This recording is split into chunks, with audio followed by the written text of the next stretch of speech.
गूंजे गगन में बहके पवन में हर एक मन में सद्भावना।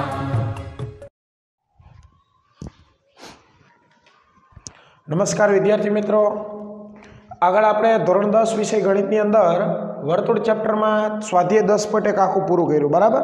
હવે ત્યાર પછી આગળ જવું છે સ્વાધ્યાય 10.2 તરફ। તો એની અગાઉ આપણે થોડી થિયરી સમજવાની ધ્યાન રાખજો, કેમ કે સ્વાધ્યાય 10.2 ની અંદર કેવા દાખલા આવશે એ આ થિયરી ખાસ સમજી લેશો એટલે દાખલા આવડી જશે। જોકે જનરલી આપણને ખબર છે કે સ્વાધ્યાય 10.2 ની અંદર ટૂંકા દાખલા જ રાખેલા છે, જે સાબિતીના દાખલા હતા, મતલબ કે રાઇડર હતી એ શું કરેલી, કેન્સલ કરેલી, બરાબર। એટલે એને આપણે કોઈ ધ્યાનમાં રાખતા નથી, ખાસ એ વસ્તુનું આપણે ધ્યાન રાખશું। એટલે ટૂંકમાં કહેવાનો મતલબ કે દાખલા બહુ વધારે રાખ્યા નથી એવું કેવું હોય તો કહી શકાય। એટલે એના માટે આપણે જે થિયરી સમજવાની છે એ થિયરી ઉપર ખાસ ધ્યાન આપીએ કે સમતલના કોઈ પણ બિંદુમાંથી વર્તુળના સ્પર્શકોની સંખ્યા સમજો। કોની સંખ્યા નક્કી કરવાની છે? વર્તુળના સ્પર્શકની સંખ્યા નક્કી કરવાની, ધ્યાન આપજો ખાસ, બરાબર। પણ ક્યાંથી નક્કી કરવાની છે? તો કે સમતલની અંદર કોઈ શું લેવાનું છે? બિંદુ, બરાબર। સમતલની અંદર આવેલા કોઈ બિંદુમાંથી વર્તુળના સ્પર્શકની સંખ્યા નક્કી કરવી। તો આના માટે 3 શક્યતાઓ છે, ધ્યાન રાખજો। કેટલી શક્યતાઓ? 3। અગાઉ જે આપણે જોયું તે મુજબ આની 3 શક્યતાઓ રહેલી છે, બરાબર। એ 3 શક્યતાઓની અંદર પહેલા નંબરે આપણે લખશું બિંદુનું સ્થાન। શું લખશું? બિંદુનું સ્થાન। વચ્ચે આપણે એની આકૃતિ દોરશું અને છેલ્લે લખશું, અહીંયા ક્રમ આપવો હોય તો ક્રમ આપી શકાય, ક્રમમાં 1 2 3, પછી બિંદુનું સ્થાન, વચ્ચે દોરશું આપણે આકૃતિ અને છેલ્લે રાખીશું સ્પર્શકોની સંખ્યા, બરાબર। કેટલા સ્પર્શકો મળે આના પરથી નક્કી કરી શકાય। તો જો નંબર 1 પહેલા જ નંબરે આપણે વિચારીએ, આ નંબર 1, આ નંબર 2, આ નંબર 3। હાલો કઈ 3 શક્યતા વિચારવાની એ સમજો। તો કે આપેલ બિંદુનું સ્થાન તમારે પહેલાં નક્કી કરવાનું, સમતલમાં કઈ જગ્યાએ, બિંદુના સ્થાન પરથી જ સ્પર્શકની સંખ્યા નક્કી થાય, રેડી। તો પહેલી જ પરિસ્થિતિ આપણે વિચારશું, બિંદુનું સ્થાન રહ્યું ને એ વર્તુળની અંદર હોય। ક્યાં હોય? વર્તુળની અંદર। એટલે આમ જોવા જઈએ કે 3 જ પરિસ્થિતિ વિચારી શકાય, કા વર્તુળની અંદર હોય, કા વર્તુળની બહાર હોય, કા વર્તુળ પર હોય, રેડી। આ 3 પરિસ્થિતિ આપણે વિચારવાની। એટલે કે આપેલ બિંદુનું સ્થાન આ 3 માંથી કોઈ પણ એક જગ્યાએ હોય, કા વર્તુળની અંદર હોય, કા એક્ઝેક્ટ વર્તુળ ઉપર હોય, અને કા વર્તુળની બહાર હોય। આ 3 સિવાય બીજી કોઈ શક્યતા આવશે નહીં। હવે એમાંથી તમારે સ્પર્શક દોરવાના સમજો। તો આકૃતિ આપણે દોરીએ અહીંયા, કે ધારો કે આ વર્તુળ દોર્યું, હાલો રેડી। હવે બિંદુનું સ્થાન રહ્યું ને અહીંયા સમજી લે, ધારો આ એ બિંદુ છે, હાલો બિંદુ આપણે ક્યાં લીધું? વર્તુળના અંદરના ભાગમાં। હવે આ બિંદુમાંથી વર્તુળને કેટલા સ્પર્શક દોરી શકાય? જો શબ્દ સમજો, સ્પર્શકની વાત કરું તો તમને એ પણ ખબર હોવી જોઈએ કે સ્પર્શક છે ને એ મૂળ તો શું છે? શું છે? રેખા છે। સ્પર્શક એ શું છે? રેખા। કેવી રેખા? તો કે વર્તુળને માત્ર એક જ બિંદુમાં છેદતી રેખા। કેવી રેખા? વર્તુળને માત્ર એક જ બિંદુમાં છેદતી રેખા, સમજો। તો એના માટે જો તમારે સ્પર્શક દોરવો હોય તો શું દોરવી પડશે? રેખા દોરવી પડશે। તો આપેલ બિંદુ, આ બિંદુમાંથી પસાર થતી રેખા દોરીએ, સમજો, હાલો। તો હું એક રેખા આમ દોરું, રેડી, આ બિંદુમાં જ પસાર થાય, બીજી રેખા આમ દોરી દઉં, હાલો રેડી। આ 2 રેખા શેમાં પસાર થાય છે? તો કે આપેલ બિંદુમાંથી। જે બિંદુ તમે ક્યાં લીધું છે? વર્તુળના અંદરના ભાગમાં, આ વર્તુળનો અંદરનો ભાગ કહેવાય, એમાં બિંદુ લીધું, એમાંથી પસાર થતી રેખા દોરી। હવે રેખા ઉપર ધ્યાન આપો, આ રેખા રહી વર્તુળને અહીંયા 1 અને 2 બિંદુમાં છેદે, અહીંયા જુઓ તો 1 અને 2 બિંદુમાં છેદે, જો તો 2 બિંદુમાં છેદે સ્પર્શક કહેવાય। સ્પર્શકની વ્યાખ્યા યાદ કરો એટલે ખબર પડી જાય। શું હતી સ્પર્શકની વ્યાખ્યા? વર્તુળને માત્ર એક જ બિંદુમાં છેદતી રેખા, અથવા તો જે રેખા વર્તુળને માત્ર એક જ બિંદુમાં છેદે એને શું કહેવાય? સ્પર્શક। આ 2 રેખા એવી વર્તુળને 2 બિંદુમાં છેદે, ધ્યાન રાખજો, તો એક સ્પર્શક કહેવાય? ન કહેવાય ને। તો અહીંયા લખી શકાય કે સ્પર્શકની સંખ્યા શું આવશે? 0। કારણ કે બિંદુ જ્યારે અંદરના ભાગમાં હોય ત્યારે એમાંથી ગમે એટલી રેખા પસાર કરો, આમ ઊભી દોરો, આડી દોરો, હજી જેટલી રેખા દોરો એટલી દોરી શકાય, સમજાય? પણ એક પણ રેખા તમારો સ્પર્શક બનશે નહીં। ખ્યાલ આવ્યો શું કહું? એટલે ખાસ યાદ રાખો ને, સ્પર્શકોની સંખ્યા શું આવશે? 0। ત્યાર પછી બીજી પરિસ્થિતિ વિચારી આપીએ કે આ બિંદુ જે અંદર લીધું હતું, હવે એક્ઝેક્ટ અહીંયા વર્તુળ ઉપર લઈ લો, સમજો। ક્યાં લઈ લો? વર્તુળ પર, રેડી। એટલે આ વર્તુળ, હાલો સમજો, બરાબર। અહીંયા બિંદુ લઈ લો, હાલો આ બિંદુ નામ શું આપી દઉં? એ। હવે અહીંથી શું દોરવાનો? સ્પર્શક ને, એટલે અહીંથી આપણે સ્પર્શક દોરવો હોય પહેલાં અંદરના ભાગમાં લીધું, હવે વર્તુળ ઉપર લઈને છેલ્લે લઈશું બહારના ભાગમાં. જો આ એની આકૃતિ, આ છેલ્લી આકૃતિ. રેડી? સમજો. જો હવે બિંદુ લઈએ આપણે વર્તુળ પર, અહીંયા નામ આપ્યું એ. હવે આ બિંદુમાં તમારે શું દોરવાની? આપણે સ્પર્શક દોરવો હે ને, પણ સ્પર્શક નહીં, મૂળ દોરવાનું શું? આપણે રેખા દોરવાની. એ રેખા સ્પર્શક બને કે નથી બનતું એની વ્યાખ્યા ઉપર આધારિત રાખે. હાલો તો અહીંથી હું આમાં પસાર થતી રેખા દોર દઉં, સમજી લેજો. હાલો આ રેખા દોરી. રેડી? હાલો આ એવી રેખા છે કે જે વર્તુળને માત્ર એક જ બિંદુમાં છેદે. જો હે આ એક જ બિંદુ, કયું બિંદુ? એ. તો આને સ્પર્શક કહેવાય કે ન કહેવાય? સમજાય શું કહું હું? તો આ પરિસ્થિતિમાં આ વર્તુળને કેટલા સ્પર્શક થઈ છે? એક. કે જ્યારે બિંદુનું સ્થાન વર્તુળ પર આવેલું હોય ત્યારે સ્પર્શકની સંખ્યા કેટલી થાય? એક. એના આગળ વિચારવાનું. હવે બિંદુનું સ્થાન ક્યાં આવેલું હશે? વર્તુળના બહારના ભાગમાં. સમજો ક્યાં આવેલું હોય? વર્તુળના બહારના ભાગમાં. તો કે બહારના ભાગના બિંદુમાંથી વર્તુળને કેટલા સ્પર્શક દોરી શકાય? તો વિચારીએ. હાલો આમાંથી રેખા દોરી, ધ્યાન આપજો. તો પહેલી રેખા હું આ રીતે દોરું, આમાં પસાર થાય એ રીતની, બરાબર? આમ પહેલી રેખા આપણે અહીંથી વિચારીએ કે પહેલી રેખા આ બનશે. હાલો રેડી? ત્યાર પછી બીજી રેખા આમ દોરી દઈએ આપણે. ચાલો દોર્યા બે રેખા. આ હે આપણું બહારના ભાગનું બિંદુ. તો આ બહારના ભાગના બિંદુમાંથી વર્તુળને કેટલી રેખા દોરી? બે. રેખા તો ઘણી બધી દોરી કે ધ્યાન રાખજો. હજી આમ સીધી જઈશે, આમે જઈશે, આમે જઈશે, પણ એ બધી સ્પર્શક નહીં બને. આપણે તો સ્પર્શક બનાવવાના. સમજો. રેડી? એટલે અહીંયા એક બિંદુમાં છેદતી રેખા, આ પણ વર્તુળને એક બિંદુમાં છેદતી રેખા. એટલે અહીંયા સ્પર્શકની સંખ્યા કેટલી થઈ જાય વિદ્યાર્થી મિત્રો? બે. આ એક અને આ બે. રેડી? આ વસ્તુ ખાસ યાદ રાખવાની તમારે. સમજાય છે એટલું? કે જ્યારે બિંદુ વર્તુળના અંદરના ભાગમાં હોય ત્યારે વર્તુળને એ બિંદુમાંથી પસાર થતો વર્તુળને એક સ્પર્શક દોરી શકાય નહીં. જો બિંદુ વર્તુળ પર હોય તો એ બિંદુમાંથી પસાર થતો વર્તુળને કેટલા સ્પર્શક દોરાય? એક. અને જો બિંદુ વર્તુળના બહારના ભાગમાં હોય, આ વર્તુળ હે, અંદર એ નથી, પર એ નથી, ઠેઠ બહાર જો, તો અહીંથી વર્તુળને કેટલા સ્પર્શક દોરી શકાય? બે. ખ્યાલ આવ્યો? આ વસ્તુ આપણે ખાસ યાદ રાખવાની. આપણે આ વર્તુળ હોય, વર્તુળના વ્યાસના અંત્યબિંદુએ દોરેલા સ્પર્શકની વાત કરી. ધ્યાન રાખજો. આ શું હોય? વર્તુળનો વ્યાસ. કેમ કે અહીંયા વચ્ચે ધ્યાન રહે છે O. વ્યાસના અંત્યબિંદુ આ બે થઈ જાય. કયા? A અને B. તો વ્યાસના અંત્યબિંદુએ દોરેલા સ્પર્શકો આ બે સ્પર્શક કહેવાય. કેમ કે આ બંને એવી રેખા છે કે જે વર્તુળને માત્ર એક જ બિંદુમાં છેદે. તો આ બે સ્પર્શક થઈ ગયા. એ પણ કેવા છે? સમાંતર. બરાબર? એટલે આ તમારા ચોપડીની અંદર જે દાખલા નંબર 4 નું વિધાન આપ્યું એ વિધાનની જ વાત થાય. સ્વાધ્યાય 10.2 નો ચોથો દાખલો વૈકલ્પિક તરીકે પૂછાય તો ક્યારેક ધ્યાન રાખવાનું ખાસ. બરાબર? એ સિવાયની આપણે આગળ વાત કરીએ તો નીચે જે તમને દાખલા નંબર 8 આપ્યો એના આધારિત પ્રશ્ન પણ પરીક્ષાની અંદર પૂછાઈ ગયેલા કે વર્તુળ આપેલું હોય અને વર્તુળને પરિઘ જો ચતુષ્કોણ આપેલો હોય તમને આ રીતે. ધારો કે આપણે વર્તુળ દોરીએ, એને પરિઘ નો મતલબ થાય બહારના ભાગમાં. એટલે ધારો કે વર્તુળના બહારના ભાગમાં તમને આવી રીતે ચતુષ્કોણ આપેલો હોય અને આના આધારિત વિકલ્પ જૂના ગણિતની અંદર પૂછાઈ ગયો. ધ્યાન રાખજો. નામ આપી આપણા ચતુષ્કોણને ABCD. હવે આ ચતુષ્કોણ ABCD વર્તુળને પરિઘ એટલે ક્યાં હે? બહારના ભાગ. તો જો વર્તુળના બહારના ભાગમાં આવી રીતે ચતુષ્કોણ આવેલો હોય અને આ ચતુષ્કોણ માટે તમારે નોંધ શું યાદ રાખવાની? ખાસ સમજો રાખવાનું. વર્તુળ અંદર એ ચતુષ્કોણ બહાર ત્યારે આની હામેની બાજુનો સરવાળો એક હરખો થાય. હામેની બાજુ એટલે કઈ? જો AB ની હામેની બાજુ કઈ થાય? CD. એનો સરવાળો કરો અને AD ની હામેની બાજુ કઈ થાય? BC. આ AD ની હામેની બાજુ થાય BC. એનો સરવાળો કરો. આનો જવાબ કેવો આવે? એક સરખો. આ યાદ રાખજો. રેડી? કે AB CD બરાબર AD BC. ઉપયોગ કેવી રીતે? ધારો કે પરીક્ષામાં એવું કીધું હોય કે એક વર્તુળને ચતુષ્કોણ પરિઘ છે. AB નું માપ 4 હોય, આનું માપ 8 હોય. જો આનું માપ 7 હોય તો આનું માપ કેટલું થાય? આવી રીતે આપણે પરીક્ષામાં ધ્યાન આપજો. રેડી? તો તમારે એટલું યાદ રાખવાનું કે વર્તુળને પરિઘ જ્યારે ચતુષ્કોણ આપેલો હોય ત્યારે સામસામેની બાજુનો સરવાળો સરખો થવો જોઈએ. રેડી? હા. તો એના માટે શું કરાય? જો તો આ સામેની બાજુના માપ આપેલા 8 ને 4 કેટલા થશે? 12. આનો સરવાળો 12 એટલે આનો સરવાળો 12 જ થવો જોઈએ. અહીંયા 7 ને કેટલા મૂકો આપણે? મારે 5. 7 ને 5 12, 8 ને 4 12.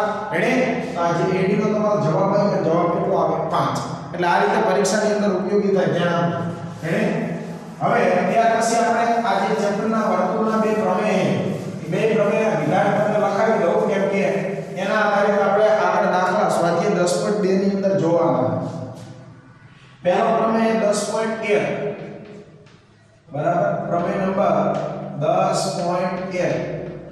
એનું વિધાન શું કે જો તમને ચોપડીની અંદર એ પ્રમેય પેજ નંબર 182 નંબરના પેજ ઉપર આપેલો, ધ્યાન આપજો. ક્યાં આપેલો? ટેક્સ્ટ બુકમાં 182 નંબરના પેજ ઉપર.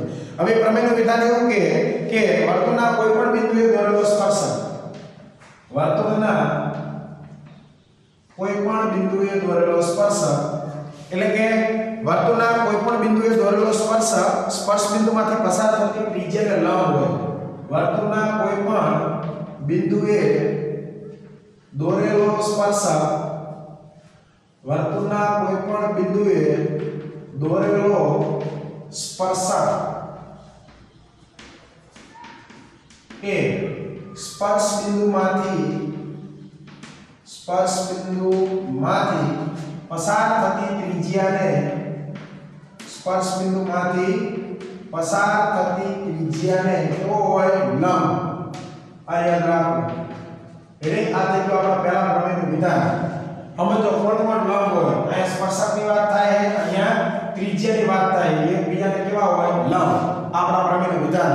પણ યાદ એટલું રાખવાનું કે સ્પર્શક રહ્યો ને એ ક્યાંથી પસાર થવો જોઈએ? સ્પર્શ બિંદુમાંથી પસાર થતી ત્રિજ્યાને લંબ હોય. ધ્યાન રાખજો. દરેક ત્રિજ્યાને લંબ ન હોય. ત્રિજ્યા કેવી હોવી જોઈએ? તો કે સ્પર્શ બિંદુમાંથી પસાર થતી હોવી જોઈએ, તો એને લંબ થાય. એટલે એનું વિધાન આપણે વિધાન મુજબ આકૃતિ આવી રીતે દોરીએ. આ વર્તુળ છે, આ એ વર્તુળનું કેન્દ્ર, અહીંયા વર્તુળ પર આવેલું બિંદુ, આમાંથી પસાર થતી રેખા દોરો એટલે આપણો સ્પર્શક બની જાય. ધ્યાન રાખજો. કેમ કે સ્પર્શકની વ્યાખ્યા છે કે જે રેખા વર્તુળને એક બિંદુમાં છેદે એને સ્પર્શક કહેવાય. તો આ એવી જ રેખા છે કે જે વર્તુળને એક જ બિંદુમાં છેદે. તો વર્તુળનો કોઈ પણ બિંદુએ દોરેલો સ્પર્શક, કયા બિંદુએ દોરેલો સ્પર્શક? એ. તો એને શું કહેવાય? સ્પર્શકનું સ્પર્શ બિંદુ. સ્પર્શ બિંદુમાંથી પસાર થતી ત્રિજ્યા, ધ્યાન રાખજો. તો સ્પર્શ બિંદુમાંથી પસાર થતી ત્રિજ્યા કઈ બનશે? આ તમારી OA. એટલે આ ત્રિજ્યા થઈને આ સ્પર્શક થઈ ગયો, આ એકબીજાને કેવા હોય? લંબ. એટલે આ કેટલા કોણો બનશે? 90. આ યાદ રાખો. એટલે આના ઉપરથી તમે ઉપર લખીએ તો કે OA અને સ્પર્શકના નામ આપી દે આપણે L.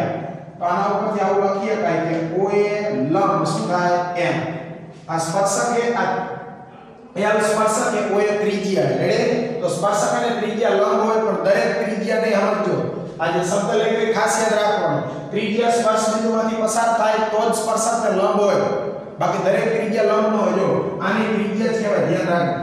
રેડી? તો આ ત્રિજ્યાનો સ્પર્શકને લંબ ન થાય. સમજાય? એટલે આ સ્પર્શ શબ્દ લઈ તમારે ખાસ સમજવાનું. હવે આપણે બીજું જે પ્રમેય સ્વાધ્યાય 10.2 પ્રમેય, એની અંદર પણ પ્રમેય નંબર 10.2 નું જે વિધાન છે એ પણ ખાસ યાદ રાખવાનું. પ્રમેયની સાબિતી નથી લખાવતા એનું કારણ છે કે આપણા કોર્સમાંથી જે 30% કોર્સ કાઢ્યો એમાંથી આ પ્રમેય બે કાઢી નાખ્યા. રેડી? એટલે માત્ર આપણે વિધાન યાદ રાખવાના, જેના આધારે દાખલા આવશે. 10.2 નું વિધાન એવું કે વર્તુળના બહારના ભાગના બિંદુમાંથી, વર્તુળના બહારના ભાગના બિંદુમાંથી વર્તુળને દોરેલા સ્પર્શકોની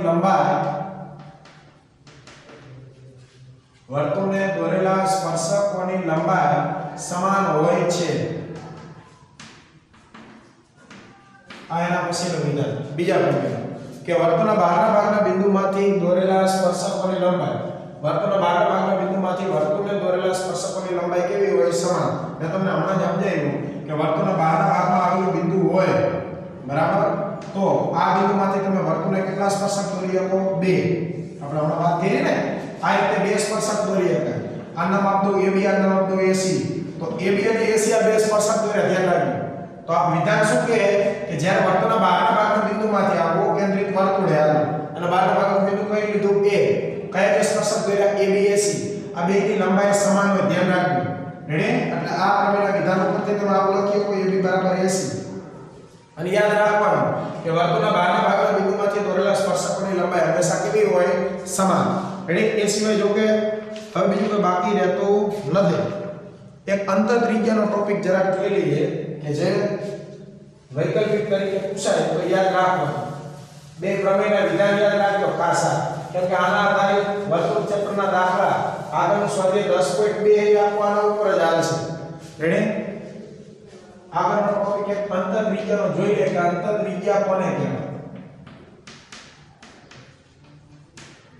तो अंतर त्रिज्या જેને આપણે સ્મોલ r વડે દર્શાવીએ ત્રિજ્યા r વડે દર્શાવીએ બરાબર અંતર ત્રિજ્યા કોને કહેવાય તો કે વર્તુળના અંદરના ભાગમાં આવેલું અંદર વર્તુળ હોય બહાર ત્રિકોણ હોય બરાબર હમણાં આપણે જે ચતુષ્કોણ પરિઘ હતો એવી રીતે અહીંયા ત્રિકોણ પરિઘ છે મતલબ અંદર વર્તુળ હોય બહાર શું હોય ત્રિકોણ તો એવી જ્યારે પરિસ્થિતિ જોવા મળે અથવા તો આકૃતિ દોરીએ તો તમને ઝડપી ખબર પડશે કે આવી રીતે આપણે કાટકોણ ત્રિકોણ દોરી ધ્યાન આપજો આ કાટકોણ ત્રિકોણ છે આની અંદર શું દોરીએ આપણે વર્તુળ આ રીતે બરાબર આ વર્તુળની ત્રિજ્યા આ વર્તુળનું કેન્દ્ર છે એટલે આ બહારનો ભાગ બિંદુ આને ત્રિજ્યા કહે ધ્યાન આપજો અને આ ત્રિજ્યા નહીં ને એ તમારી કઈ ત્રિજ્યા કહેવાય અંતઃ ત્રિજ્યા બરાબર કઈ ત્રિજ્યા કહેવાય આને અંતઃ ત્રિજ્યા બરાબર વર્તુળને કહેવાય અંતઃ વર્તુળ અને એના કેન્દ્રને કહેવાય અંતઃ કેન્દ્ર બરાબર આનાથી ઊંધું વર્તુળ બહાર હોય ત્રિકોણ અંદર હોય તો પરિકેન્દ્ર પરિવર્તુળને પરિત્રિજ્યા શબ્દ આવે